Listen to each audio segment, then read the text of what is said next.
The PBY cats, black cats, had radioed in that a large Navy task force was heading into Guadalcanal with a large amount of troops. So we flew up the gap to Colomagera to Villa La Villa, and in flying at about 4,000 feet, we looked down and we could see the churn of the destroyers. We immediately went down on deck. We came across the first destroyer. We dropped a bomb. He missed this one. He went on the second one. He hit the second one. And on the third one, this is by moonlight, they saw us coming. They fired straight up and went through this mass artillery fire, and it blew our left engine out, our wing, and we careened into the sea. We were doing about, I would say, probably about anywhere from 250 to around 300 miles an hour. We didn't have time to do anything. When we hit, it bounced and turned over. I was caught in the back, and at this time, I still know to this day of what happened. I don't know. I went under. I didn't even have a life vest, and I went under. And later, I have since located my navigator, and he's the one that said he grabbed me by my hair when I popped to the surface, and they put me in a life raft. I couldn't move. I was paralyzed. I couldn't move. And they rode to a small island. It was Japanese territory.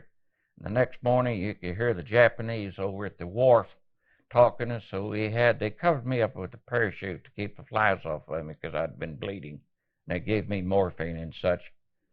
And Whitley, 3 days later, was able to put one of the life rafts on the other side of the island, and a Navy B-24 tail gunner spotted this, and they later sent a fighter out and dropped some water and a note stating that they knew that we were there and that they would try to pick us up. And approximately 5 days later, fighters came in and destroyed the wharf and the living conditions of the Japanese, and the poor fellows didn't know exactly why. They didn't even know we were over there, but anyway, they destroyed them.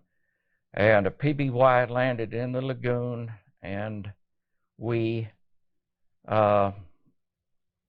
rowed out to and pulled us through the blister, and from there they flew us back. They took me to Tulagi, which was the little Navy hospital, and from there, when I recovered enough, I was sent back to New Caledonia, and I was put on a hospital ship. And something on this hospital ship, it was called the Sea Witch, something I'll never forget. There were 5 Navy nurses that were on this ship, and I talked to one of them, and these were the survivors off of Bataan that had been captured by the Japanese. And the Japanese had them on the end of Guadalcanal and were using them for their own nursing facilities. They looked terrible. They had sores on their face. They had cuts, and they looked terrible. But they were glad to see us. The Marines are the ones that got them. And I came back on the Sea Witch and landed at San Francisco underneath the Golden Gate and out to Angel Island on the 20th of August, 1943.